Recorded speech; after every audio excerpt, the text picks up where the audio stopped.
começando mais uma edição do programa Minuto Mamãe Bebê. A gente vai abrir o programa de hoje falando sobre gestação. Eu amo a gestação, eu passei só uma vez por esse processo, eu acho que talvez eu passe por outra, não sei ainda, mas quem está aqui comigo é a Devadaia, terapeuta, criadora dos Florais Flor de Amor e também da terapia Vida Nova. Então eu queria que tu falasse um pouquinho para nós sobre esse momento, sobre a gestação.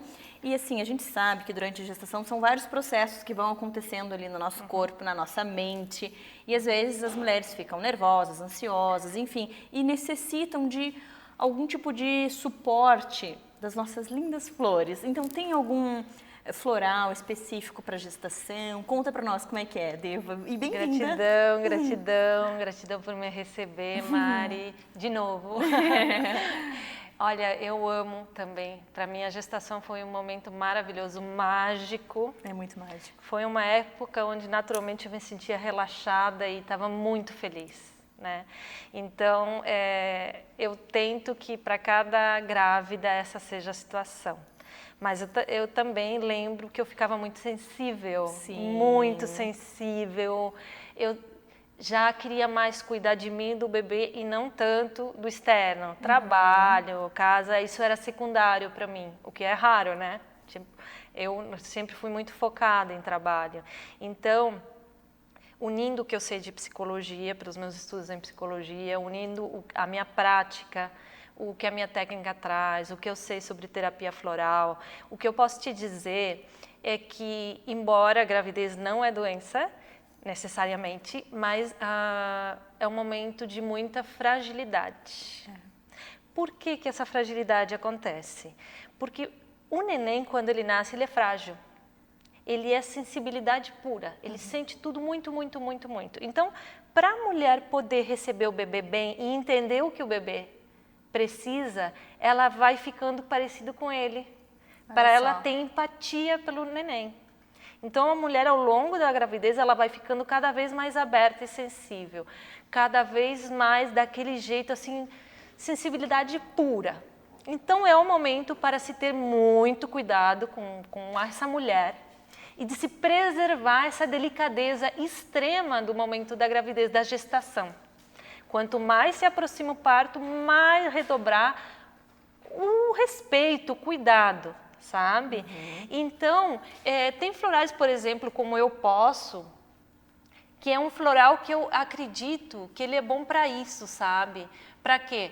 Para a mulher dizer assim, não, eu tô sensível, eu tô delicada, eu posso ser sensível, delicada, eu não sou menos forte do que isso. Por isso que ele diz assim, força na delicadeza, sabe? Porque eu percebo isso, que a gente acha que ser delicada, ser sensível é fragilidade. No mundo de hoje, a mulher que faz isso, a pessoa que faz isso se sente frágil. E não, a gente pode ser forte e delicada, a gente pode ser forte e sensível, porque é isso que vai ser a força da mãe, a sensibilidade. Que bacana, que reflexão. Então, é a mesma coisa, por exemplo, eu lembrei de trazer esse spray floral que é de proteção, né? Proteção extrema. O que acontece quando a nossa energia está extremamente sensível? É como se a gente estivesse com um monte de anteninhas ligadas, captando tudo. Uma das coisas, tu sabe, uma das coisas que acontece quando a gente tem neném, a audição, o olfato, tudo fica aguçado. Para ouvir a nossa cria, né? Isso. Eu lembro que eu ouvia a respiração da minha filha do outro quarto. Como que pode?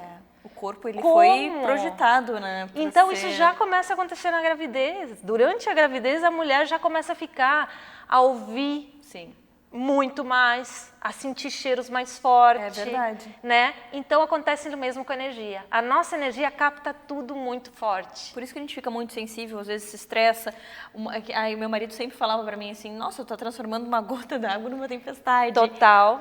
E os lugares, a gente entra nos lugares que estão com muito movimento de pessoas, com muito barulho, com energia pesada, a mulher grávida capta mais. Então, um spray floral de proteção, ele vai ajudar a que só entre o bom. A que essa sensibilidade não se transforme em fragilidade. Momento, né? Isso. Então, não é para deixar de ser sensível, porque essa vai ser a força da mãe, mas é para a mulher ficar sensível com o que precisa ser e para a mulher ficar forte nesse processo, sem perder essa delicadeza.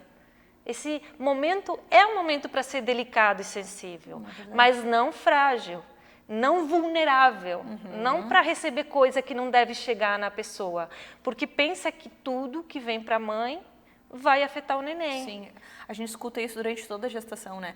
Controla tuas emoções, o bebê sente tudo, ele tá ali dentro, ele tá conectado contigo.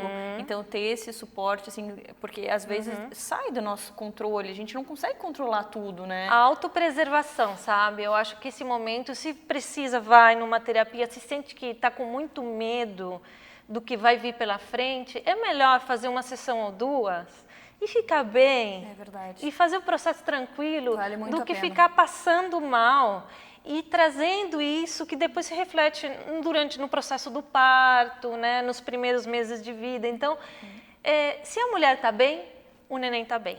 Não, e daí assim, o nenê tá ali dentro, e aí já captando aquela energia, poxa, a minha mãe, ela tá sentindo isso, parece que já passa uma certa insegurança pro bebezinho também, né? Sim. É, claro, não é pra mulher se sentir culpada, porque Sim, é como e é o que a gente sempre faz, a gente se como culpa por tudo. Não é isso, mas é para saber lidar com a situação. Saber que você vai ficar sim sensível e tá tudo bem ser sensível. Aceitar que você vai esse ficar momento. num momento de muita delicadeza. Ai, mas eu era tão forte, era guerreira. Às vezes a mulher na vida, né, de trabalho, né, era enfermeira, era policial, era fortuna. Mas chega na gravidez e fica toda aquela manteiga derretida. É bom, isso não é ruim. Porque assim que a mulher vai estar para receber o neném, com toda aquela delicadeza, com toda aquela sensibilidade, isso é bom. Mas ter os filtros. Ter os filtros. A delicadeza é para o neném. A suavidade é para o neném. Né? A vulnerabilidade, esse coração aberto, exposto, é para o neném.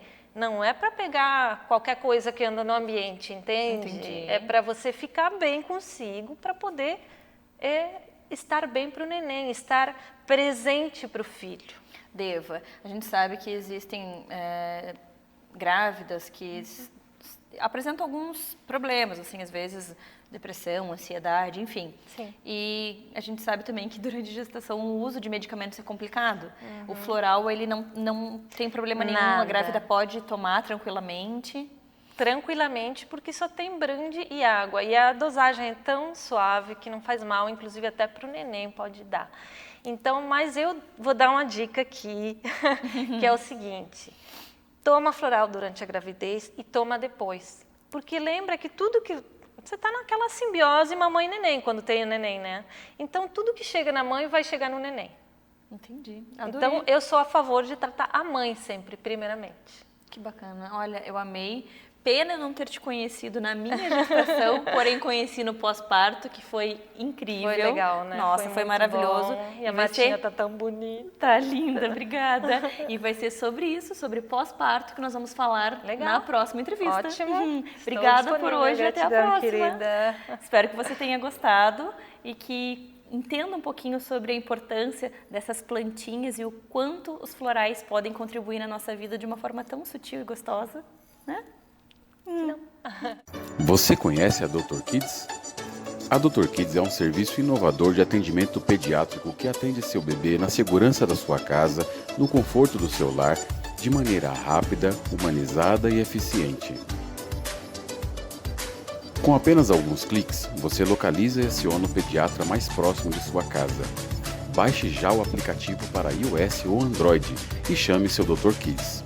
Dr. Kids, cuidando do que você tem de mais precioso. Quando uma mulher procura um consultório médico, o que ela mais deseja? Segurança, conforto e informação. E hoje você vai entender por que o atendimento da Urogine é diferenciado.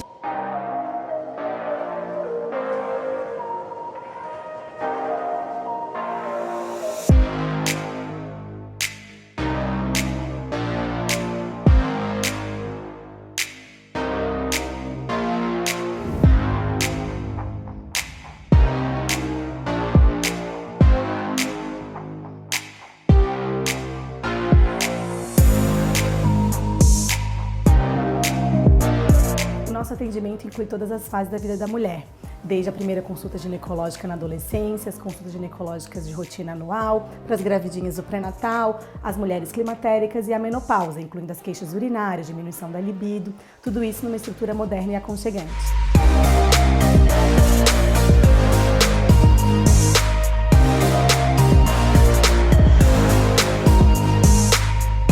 A minha paixão pela ginecologia e obstetrícia tem 30 anos. Temos catalogadas 12 mil pacientes, 4 mil nascimentos e inúmeras cirurgias ginecológicas. Acompanhe nossas redes sociais com muitas dicas, novidades e informação. Procure @Urogine.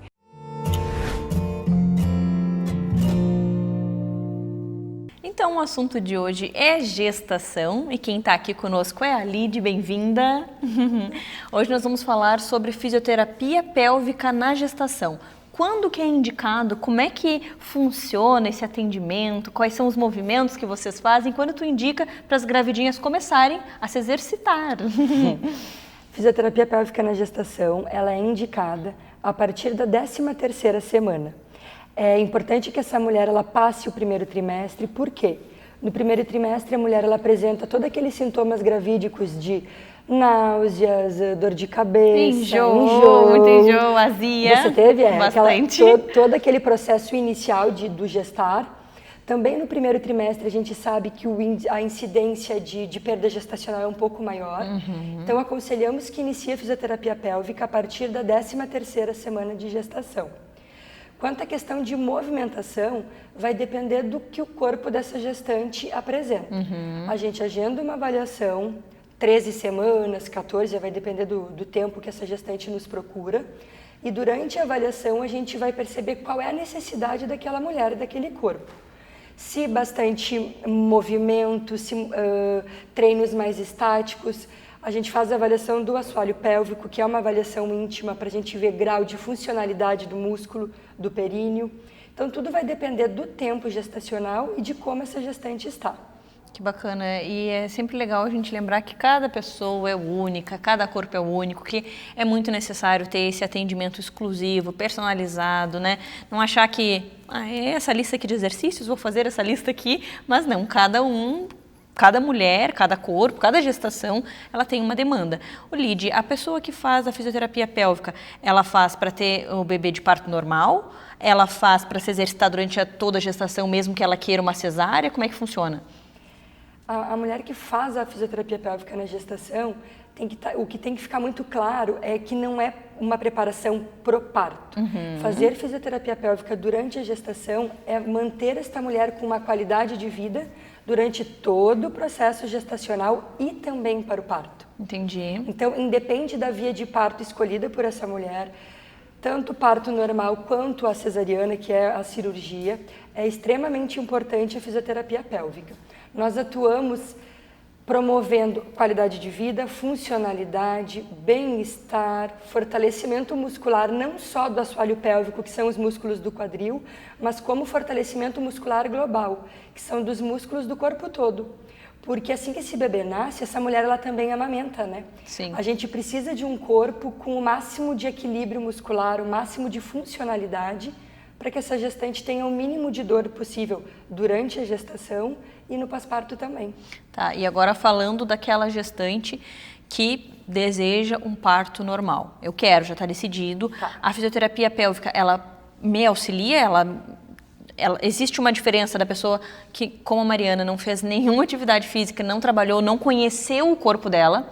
Eu não sabia como me portar durante o parto, porque eu não fiz nenhum acompanhamento. Aí a Lidiana, que fez todo esse acompanhamento com uma fisioterapeuta, que já é ela, né? Sou eu, sim. Então, existe uma diferença entre nós duas por essa escolha durante a gestação? Existe, né, Maria? Acaba existindo essa diferença no sentido de que, desde informação, a mulher que faz um acompanhamento fisioterapêutico ao longo da gestação e a que, em comparação com a que não faz, ela vai estar muito mais bem informada. Questão de autoconhecimento, de conhecer o próprio corpo, Sim. de ter uma noção melhor de posturas, do que é melhor para ela, do que favorece ela. A gente tem esse diferencial. Além do que, nós possuímos técnicas que a gente pode facilitar o processo na hora do parto. A gente costuma divulgar bastante a questão da massagem perineal, que é uma técnica que a gente utiliza nas gestantes a partir da 34ª semana. E essa técnica, ela tem o intuito da gente promover o relaxamento da região do períneo. Para aquela mulher que visa um parto vaginal, a gente sabe que ter esse relaxamento ativo, essa conscientização bem feita, a gente diminui os riscos de laceração durante o processo do trabalho de parto e parto. Entendi. Então a gente vai utilizando essas técnicas com a gestante ao longo da gestação, independente da via de parto, né? Tentando até trabalhar essa mulher a questão dela se empoderar e deixar para decidir lá na reta final de que forma que esse bebê... Durante a gestação vai conhecendo, sentindo, para ver se realmente é a cesárea que ela quer, porque o porquê, se é medo, né? Porque, Mari, é muito comum a gestante ela nos procurar no consultório com muitos medos, muitas crenças. Então, ela já vai para o caminho, para o lado da cesárea, por falta, muitas vezes, de informação. E ao longo das consultas, dos atendimentos, que a gente vai mostrando que o corpo ele é capaz, que o corpo foi feito para isso, que existe toda uma fisiologia por trás, ela vai se sentindo mais segura. A gente vai trabalhando toda a questão biomecânica, de fortalecimento, e ela vai entendendo que o processo ele pode fluir de forma super tranquila. E na reta final ela acaba, na grande maioria das vezes, elas acabam optando por um parto vaginal, sim. Ah, que bacana. Lid, essa pessoa passou vários meses da vida dela do teu lado, ou do lado de quem acompanhou ela fazendo esse trabalho, e acaba que o profissional passa uma segurança para aquela gestante. Então, eu já estou acostumada com ela ali do meu lado e na hora do parto eu quero ela do meu lado também. Existe essa possibilidade do fisioterapeuta acompanhar a gestante na hora do parto para estar lá auxiliando? Porque são vários fatores, respiração, enfim, tu sabe muito mais do que eu. Mas existe essa possibilidade de entrar na maternidade? Existe essa possibilidade e é diferente do que você entrar no parto com uma doula. As pessoas às vezes confundem um pouquinho.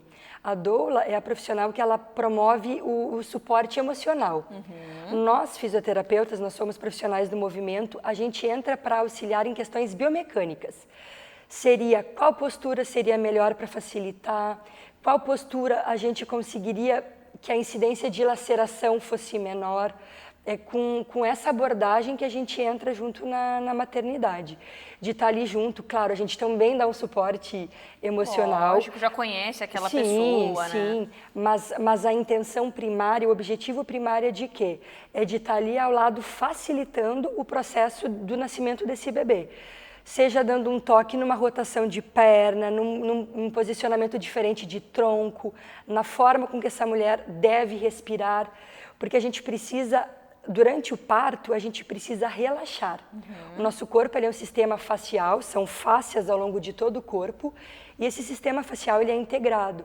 A partir do momento que essa mulher ela tensiona, ela não sabe lidar com a dor, com a respiração, que ela tensiona... Ela trava tudo. Ela trava em cima e embaixo. E a gente precisa de um assoalho pélvico relaxado para a gente ter a abertura para esse bebê poder nascer. Olha só que interessante. Então... a pessoa treina isso durante um tempo, mas mesmo assim na hora daquele, né? Então ter o acompanhamento acho que é fundamental, né, Lidy? Não, faz um diferencial, é um diferencial bem importante, mas mais importante que esse diferencial é a mulher acreditar nela, acreditar que ela é capaz e aproveitar ao longo desse acompanhamento e sempre escutar as orientações, as dicas que a gente vai dando, porque se porventura no parto a gente não estiver presente, para essa mulher já tem uma bagagem, né? Exatamente, ela estar segura, ela lembrar das respirações que a gente fazia, porque no consultório, Mari, existe o fator de que a gente não está lidando com uma gestante com dor. E durante o trabalho de parto existe a ansiedade, existe o medo, existe a dor. Então é uma linha tênue ali, a gente sai um pouquinho da zona de conforto dos treinamentos em consultório. Verdade, Lidy, adorei. Muito obrigada pelas informações. Espero que você que está gravidinha também, ou planejando, né, Lidy? A gente sabe que procurar um fisioterapeuta pélvico já é interessante fazer durante a gestação, antes mesmo também da gestação, quando é tentante, né, já para entender como é que funciona essa parte. E então, te agradeço pelas tuas informações e espero que tenha contribuído com tudo isso, todo esse conteúdo, todas essas informações e dicas da Lidy. Obrigada e até a próxima. Eu que agradeço. Até.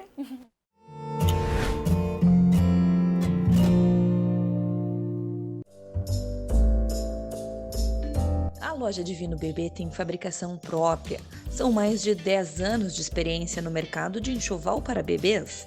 Temos estampas exclusivas, contamos com um bordado industrial e manual e um catálogo de materiais da melhor qualidade para personalizar com carinho o sonho de cada cliente. Temos roupa especial para batismo,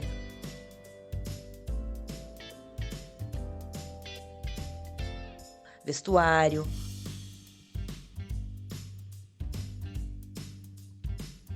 móveis e decoração. Uma loja completa com produtos selecionados para atender todas as necessidades do seu bebê em um só lugar. Divino Bebê, afeto e qualidade que o seu bebê merece.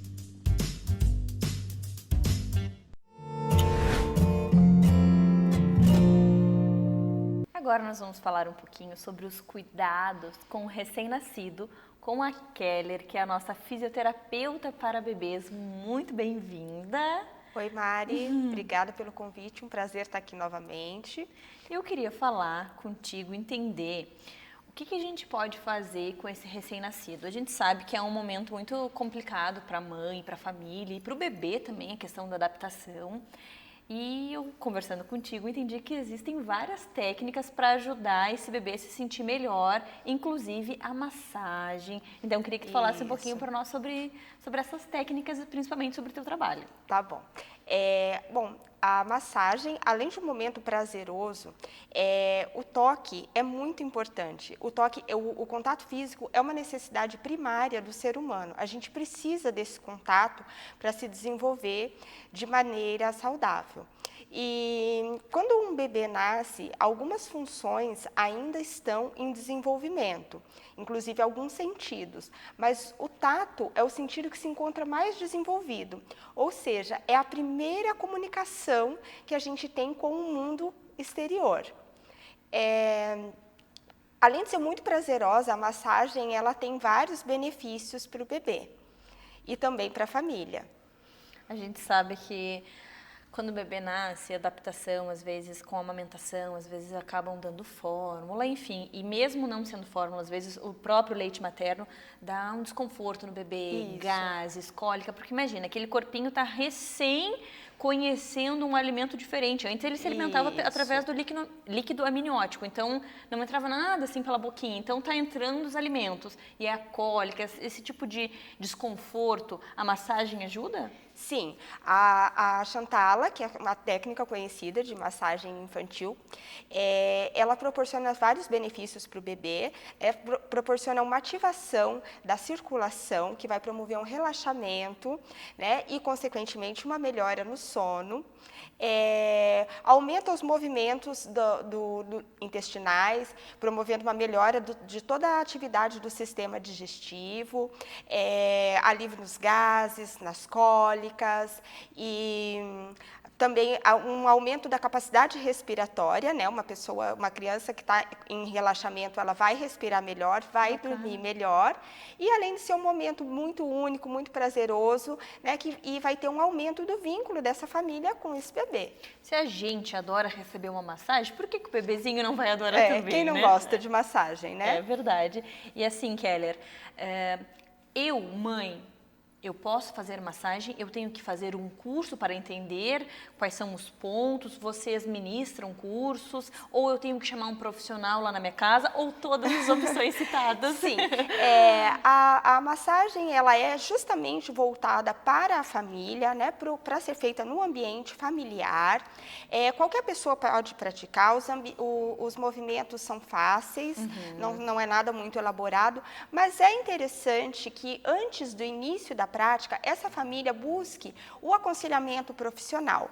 E esse profissional, ele vai orientar sobre a intensidade do toque, a respeito de alguma particularidade do seu bebê.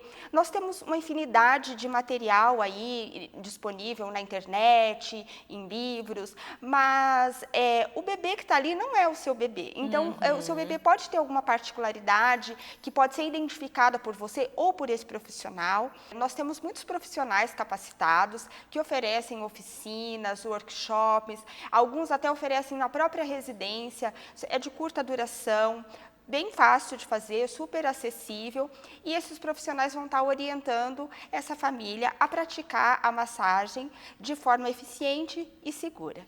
Keller, e existe algum produto para passar? Um óleozinho, um creme, só a mão? Como é que vocês indicam? Geralmente a gente usa um óleo vegetal, né? Não pode ser nada mineral, que contém parabeno, silicone. Então, óleo de origem vegetal, o mais natural possível.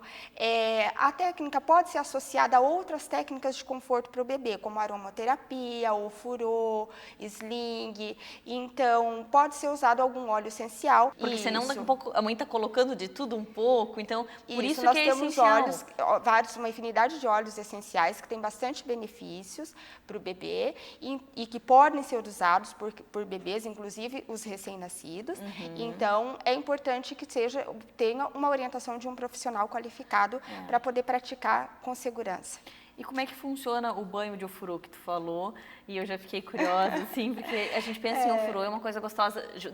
Novamente, a massagem é gostoso para nós e o ofurô também, e para o bebê é a mesma coisa. Isso. O banho de ofurô ou banho de balde também pode ser feito em qualquer criança a partir de 30 dias, também feito pelos pais. Também é um momento bem relaxante, um momento de vínculo. Eles amam água, Eles adoram, porque simula o ambiente uterino. Então, é muito prazeroso para o bebê. Pode também ser associado com técnicas de aromaterapia, com uso de ervas, né? Então, por isso que é interessante o profissional orientar, mas também não requer nenhum conhecimento muito específico. Entendi. Tá?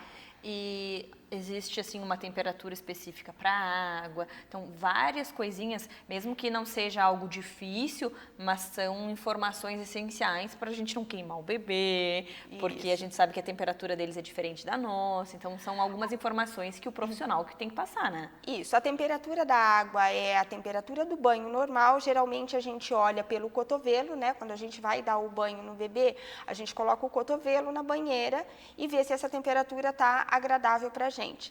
E é mais ou menos. Pode ser usado o termômetro também, mas quem não tem termômetro pode fazer isso. Coloca o cotovelo ali na água e se a temperatura estiver agradável, provavelmente ela vai estar agradável para o bebê também. Entendi. E durante a gestação, seria interessante a gestante procurar esse tipo de oficina?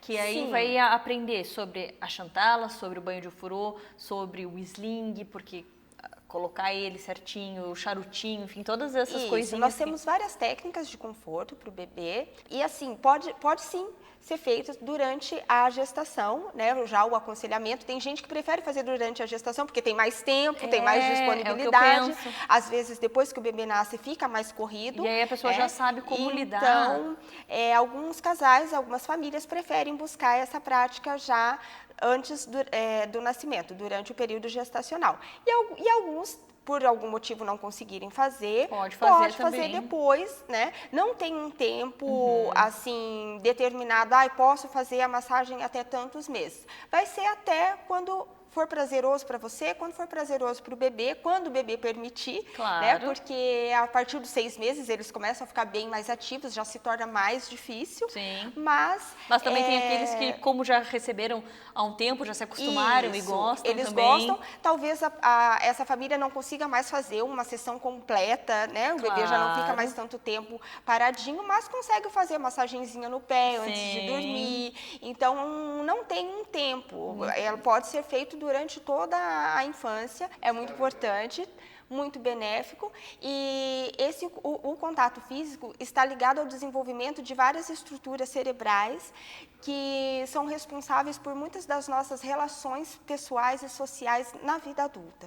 Que bacana, Keller. Adorei todas essas dicas. Agradeço muito. Eu tenho certeza que você que tem um bebezinho em casa ou se está gravidinha já vai buscando esse tipo de serviço, de informação, cursos e tudo isso que ela falou, porque com certeza vai ajudar nesse desenvolvimento do bebê e vai ser muito benéfico. Obrigada e até a próxima. Obrigada, até a próxima.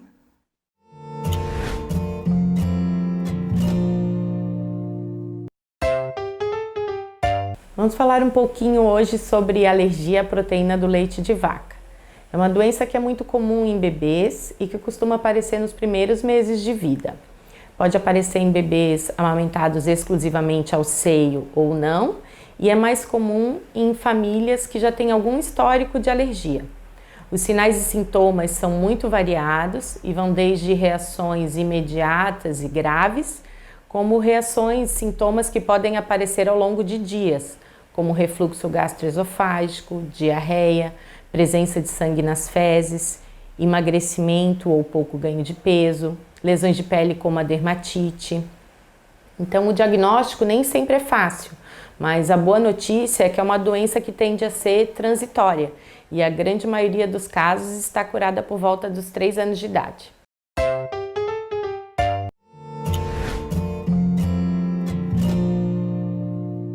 Agora nós vamos falar sobre a amamentação. Toda mulher que amamenta conhece pelo menos a metade, Andressa, desses produtos. Andressa, bem-vinda ao nosso programa. Andressa é enfermeira e ela tem uma empresa de venda e locação de máquinas de extração de leite e também de produtos que auxiliam nesse processo da extração do leite. Então, queria que tu contasse um pouquinho para nós a tua marca. O que é a Vialac?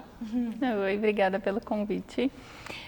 A Vialac, na verdade, o nome Vialac surgiu faz um mês. A gente está num período de transição do nome da marca. Eu já trabalho com locação faz 5 anos, né? Eu sou enfermeira há 10 anos, trabalhei em UTI neonatal. E dessa necessidade que a gente via dentro da UTI, né, que é o principal foco da mãe é precisar do leite materno, e aí o bebê está dentro de uma incubadora, dentro de um berço aquecido e não pode amamentar. Então aí a gente viu a necessidade desse produto, né, de estar no mercado disponível. As bombas são vindas de fora, do exterior, então é caro, né, o custo é caro para te investir. E às vezes vai precisar, que seja uma mãe que não seja de UTI, vai precisar na pojadura de 3 a 5 dias, uma semana no máximo. Vai fazer um investimento tão grande desses para uma semana no máximo? Exato. E aí, então, a gente tem pacote semanal, quinzenal e mensal, o que facilita para a mãe, que ela pode pegar para o período que ela, né, conforme a necessidade dela, e não ficar com um produto lá em casa que vai investir, vai ficar na gaveta, abandonado, e a gente sabe que todo o custo que tem com uma criança, né? Então, qualquer movimento que a gente fizer para economizar é sempre bem-vindo. É verdade. E assim, bacana porque tu viu essa necessidade lá dentro da maternidade, das mães precisarem fazer esse trabalho de tirar o leite. E a gente sabe que também não é só nessa fase, tem depois quando as mães voltam ao trabalho, que precisam de vários itens, que inclusive tu tens os potinhos para armazenar leite. Então conta um pouquinho para nós do que vocês oferecem além das maquininhas. Nesses 5 anos a gente viu essa necessidade de aumentar o leque de produtos. Então a gente tinha só uma maquininha para alugar e as mães pediam, eu preciso de um potinho, eu preciso de um protetor de seio, eu preciso de uma colherinha para, né, hoje estão usando muita colher dosadora para ofertar para não usar mamadeira. Sim. E aí não tem fácil acesso, né? E agora com esse período de pandemia, tudo fechado, onde que elas iam conseguir? Né, a gente não parou de trabalhar, tomando todos os cuidados, mas a necessidade, a demanda delas continuava e elas não tinham para onde ir. E aí foi que eu dei o start, disse vamos ampliar, porque está na hora de ajudar mais mães, né?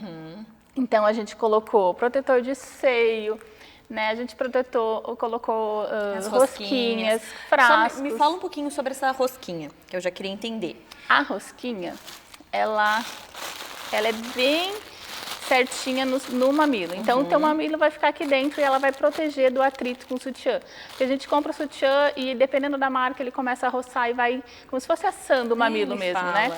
E aí, a hora que o bebê pega, que já está sensível pelo uso, né? Pela amamentação, ainda fica o sutiã ali machucando. Então, é ideal a gente ter essas rosquinhas para colocar ali no peito e o sutiã por cima, para o sutiã não ficar batendo naquele mamilo que, às vezes, o meu... Nem te conto como é que ele ficou, mas às vezes ele tá machucadinho, assado por toda essa função, então a rosquinha é o melhor material para usar durante o momento que não tá amamentando, seria isso? Isso, porque ele acaba protegendo o mamilo, né? E também não tem a questão de fungo, outras doenças. A circulação, né? Você consegue ter um movimento de ar ali, né? Não fica aquela coisa abafada. Então, quando o mamilo está ali tranquilo, tu consegue colocar e preservar ele, né? É engraçado a gente falar dos vidrinhos, porque quando eu estava amamentando, a Sol, nossa consultora de amamentação, foi lá em casa me auxiliar, ou na ordenha, e a gente não tinha um vidrinho. E ela falou assim, pai, vai no supermercado, compra uns vidrinhos, né? E daí, tipo, de qualquer jeito, aí a gente teve que esterilizar e tudo na correria, bem aquilo que tu falou, sabe? É muito corrido, é muito doido. E aí, se tu não encontra no supermercado, e se tem uma loja fechada, então, realmente ter um profissional, poxa, se eu te conhecesse, eu ia te ligar na hora, me ajuda, vem cá. Então, ter um profissional que já oferece esses produtos, porque a gente sabe, nasceu o bebê, a vida muda, é uma correria absoluta, absurda, e aí, assim, ter profissionais específicos para auxiliar nos momentos facilita demais, né? Sim. E a gente não... E por eu ser mãe, né, eu tenho o João e a Maria, eu sei que não tem hora, né? Meu leite desceu de madrugada, então a hora que precisa pode entrar em contato que a gente está à disposição, porque eu sou mãe. E eu sei o que é um peito cheio de leite, né? Então... Eu sei também. Dói. E conta, assim, sobre as maquininhas. Existem vários tipos de máquinas, é tudo automático, liga na tomada, como é que funciona? Eu tenho agora 5 modelos. 5 modelos. As 5 são elétricas, né? Então, cada modelo eu indico sempre para uma situação. Tem um modelo mais simples, que é para aquela extração esporádica. Eu vou numa festa amanhã, eu quero deixar, né? O meu bebê não vai ficar com a babá, eu quero deixar um leitinho. Então, tu pode usar a mais simples, que é só para aquele momento. E tranquilo, consegue fazer o estoque de leite. Para bebês que estão em UTI, volta ao trabalho, né? Porque daí a correria, né? Por exemplo, UTI, a cada 3 horas tem mamada de horário. Então, e já tem aquela questão de pressão psicológica de dentro de uma UTI, né? Sinaizinhos apitando, então tudo acaba prejudicando a amamentação. Então, tem os modelos duplos, que acaba facilitando. Eu trouxe hoje a mais procurada, que é a Medela Swing, mas tem outros modelos que são duplos, então, dos coloca dois nos 2 seios Isso. e vai ordenhando e aí os vai dois mais rápido. Ali, porque a gente sabe também que quando tu tá amamentando com o bebê em um peito, é interessante colocar a maquininha no outro também, né? Isso. Então, essa maquininha eu acho que seria para fazer, né? Isso. E aí, armazena no potinho, coloca no freezer e já tem um mamazinho ali também, né? Que bacana. E conta para nós um pouquinho sobre essas ervinhas, aqui o que é um floral, é um olhinho. Extrato. Agora a gente colocou também porque tem muita mãe que só com o estímulo com a bombinha, né, a indicação do pediatra, a indicação da própria obstetra, consultora de amamentação, tinha mães que estavam procurando ervas para ajudar na produção, os galactogogos. Então, agora a gente trouxe de São Paulo, dessa empresa, e está sendo sucesso porque tem muitas mães que acabavam procurando e não tinha acesso fácil, porque na cidade, né, a gente não encontrava o próprio mix para isso, de ervas. Então, agora a gente tem também, e aí tanto o extrato como os chás, né, estão aí para ajudar as mães na produção. Que bacana, porque eu via muitas mães perguntando o que eu posso tomar para aumentar minha produção de leite, eu acho que o meu peito está secando. Eu não tive esse problema, eu amamentava num e no outro estava jorrando leite. Mas tem muitas mães que realmente têm pouca produção de leite, então ter um chazinho natural, a pessoa que quer amamentar tem que te conhecer, Andressa. Essa é a realidade, seja em qualquer momento, no começo, que o peito enche muito e a gente precisa tirar esse leite, ordenhar, depois quando vai para o trabalho, ou quando tem pouco leite, então são vários momentos que a pessoa pode te encontrar, né? Isso. Que bacana. E como é que a gente te acha nas redes sociais? Quero que tu deixe teu contato também, porque eu tenho certeza que quem está amamentando precisa da Andressa na vida. A gente tem o nosso site, lá tem o leque de produtos, então é vialac.com.br. Tem o nosso Instagram, Vialac Oficial, e tem o nosso telefone, né, que também pode entrar pelo WhatsApp ou ligação, a gente está 24 horas à disposição, que deu 991912543. Nossa, que bacana. Adorei, que pena não ter te conhecido no começo, mas eu tive a Sol, que me deu algumas indicações também. Adorei. E quero mostrar mais produtos e falar mais sobre todas as maquininhas na nossa próxima entrevista, no nosso próximo encontro. Muito obrigada por ter vindo aqui, por ter nos mostrado todo esse trabalho. Parabéns por essa iniciativa de estar lá, ser enfermeira, conhecer a demanda das mães e proporcionar um serviço tão lindo como o que tu faz. Obrigada, eu que agradeço. Até a próxima, então. Até a próxima. Espero que você tenha gostado. E mês que vem, ela vem com mais informações e mais produtos para você conhecer e passar por esse período da amamentação de uma forma mais tranquila e mais saudável.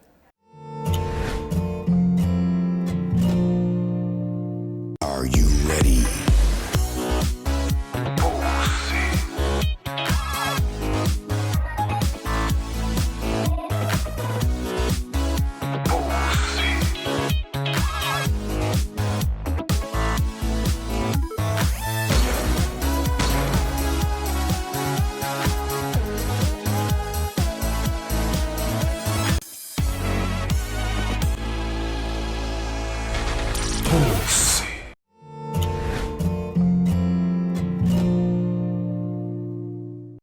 Agora a gente vai falar sobre os olhinhos dos bebês, das crianças. A gente tem aqui a Diva, que é proprietária da Ótica Referência, e temos a Ana Luísa, que é oftalmopediátrica. Doutora, primeiramente, obrigada por as duas estarem aqui conosco. Eu queria começar contigo, doutora, falando a respeito da primeira consulta do bebê. Quando que é o ideal a mãe levar o bebê para um profissional, para ver o olhinho? O que acontece nessa primeira consulta? Tá, muito obrigada pelo convite, em primeiro lugar.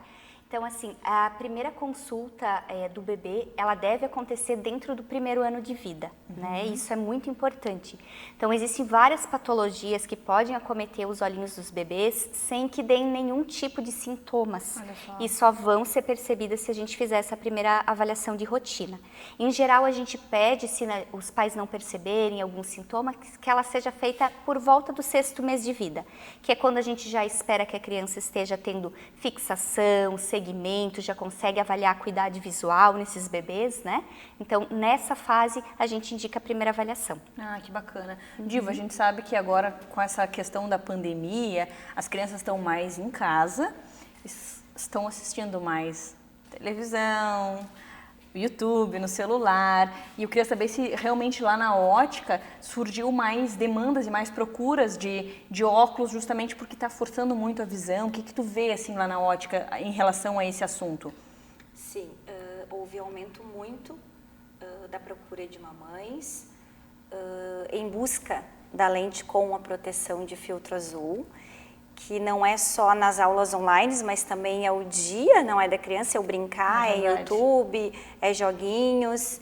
Então, teve uma demanda, um aumento assim de 70% dentro das lojas, foi muito interessante. E eu gostaria muito de orientar hoje as mães em comprar uma lente com procedência. Então, isso é muito importante. Olha a marca, pesquise.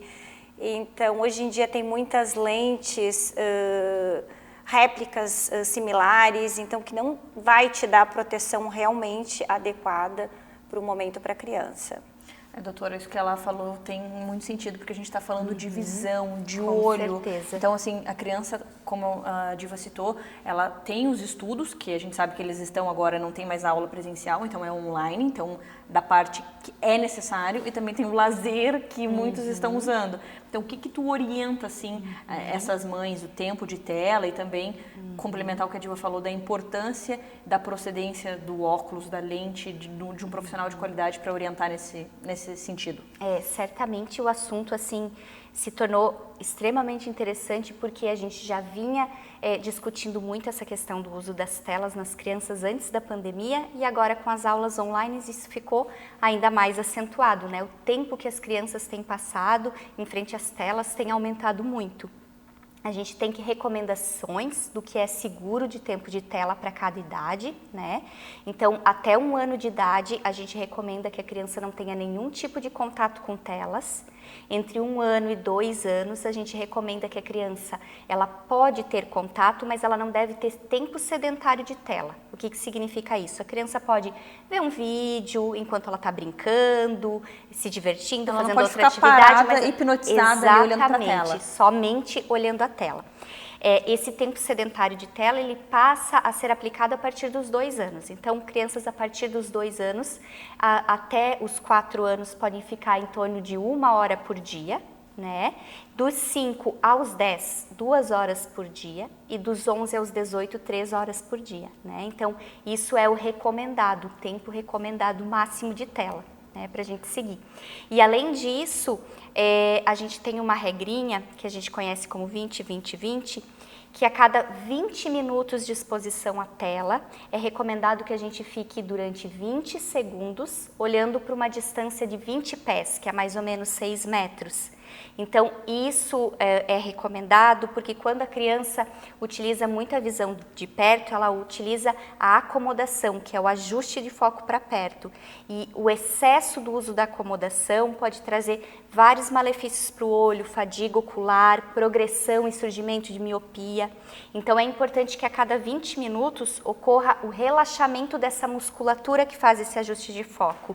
Então isso é rápido, durante 20 segundos você olhando para algum objeto distante a mais de 6 metros, a gente consegue que o olho tenha esse relaxamento e evitar esse excesso esse espasmo da musculatura, né? Esse excesso do esforço ocular. Nossa, agora até eu vou fazer, porque eu passo bastante tempo nas redes sociais e respondendo as mamães lá no Minuto Mamãe Bebê. Então fazer esse treinamento, como é que vocês falam? Um relaxamento, né? Ajuda. Diva, com certeza. Vocês trabalham com a doutora, então vocês já têm muito conhecimento e quando as mães te procuram lá na ótica, vocês têm informações para ajudar e guiar elas na compra certa, porque às vezes as pessoas chegam lá, eu quero um óculos mais barato, mas tu passar as informações para ela e falar, olha mãe, tal lente tem esse benefício, enfim,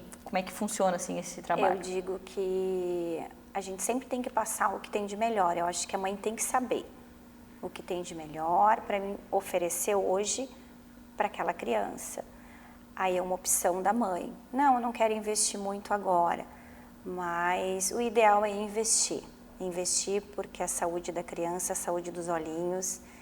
Mas geralmente a mãe, ela faz a escolha. A gente deixa de comprar pra gente para comprar para os filhos. Então tu imagina na hora que é cuidar da visão. Às vezes também, Diva, é falta de informação. Sim. Então a mãe acha que está fazendo melhor, mas foi num lugar que não teve assessoria, que não teve alguém para ajudá-la e acaba comprando algo que não era tão bom. Por isso que eu sempre friso que procurar profissionais e empresas qualificadas faz toda a diferença, né? Sim, nós só trabalhamos com lente, com certificação, com lente que realmente vai te trazer um conforto. Então, isso a gente preza, a Ótica Referência sempre preza pelo conforto, pela qualidade do nosso cliente. Então, é uma coisa que eu sempre falo, não é? Quando é criança, tem que procurar um pediatra. E hoje em dia as pessoas não pensam ainda dessa forma. Então, procure um especialista para a criança. Com certeza. E eu sempre direciono, sempre oriento, falo, não é que oftalmologista de adulto é de adulto. Então, a doutora está ali na frente, a gente acaba indicando, enfim. Então, uma parceria bem legal. Já sai dali com tudo, a doutora já examina, já prescreve a receita, tudo certinho. Na consulta, Isso. né? Claro que a consulta da criança é sempre bem completa, né? Uma dúvida que os pais têm, a gente sempre tem que dilatar a pupila das crianças, né? De rotina, para que a gente possa aferir o grau com certeza, né? Porque aquela musculatura que eu expliquei que faz ajuste de foco é muito forte nas crianças, então é comum a gente não encontrar o grau real numa primeira fase da consulta e precisar dessa dilatação para que a gente possa fazer a prescrição com certeza, né? Consulta sempre bem completa. Depois da consulta, se necessário, a gente faz a prescrição das lentes e eu tento sempre orientar os pais sobre quais tratamentos são importantes, né? Muitas vezes, como tu falou, os pais não sabem o que procurar, não sabem que tratamentos da lente é importante em cada caso, né? E crianças que estão excessivamente expostas à tela, por exemplo, eu sempre oriento os pais a importância do filtro de luz azul. A luz azul, ela tem um efeito no olho muito similar ao efeito da luz ultravioleta, que a gente já conhece bastante, né? Que pode causar inflamação na córnea, que pode precipitar a formação de catarata, que pode levar a doença de degeneração na retina a longo prazo. Então, a gente já tem esses efeitos nocivos da luz ultravioletas bem conhecidos. E a gente sabe que o excesso da luz azul também pode, a longo prazo, trazer problemas semelhantes para o olho da criança. Então, eu sempre avalio, se eu percebo, e é muito comum, né, Claro. que a criança é uma criança que está excessivamente exposta à luz azul, e lembrando que a luz azul não é só a tela, né, é o celular, é o tablet, é o computador, é a televisão, mas também é o LED, também são as luzes de baixo consumo, elas também têm luz azul. Então, a gente acaba tendo uma exposição frequentemente muito elevada na criança, né? Nossa, quanta informação de Sim, qualidade. Adorei a participação de vocês aqui. Espero vocês mês que vem. Muito obrigada. Espero que você que está nos assistindo também tenha gostado. E se precisar de mais informações, entre em contato com a Diva da Ótica Referência e também com a doutora Ana Luísa Casagrande. Obrigada, meninas, e até a próxima. Obrigada. Obrigada.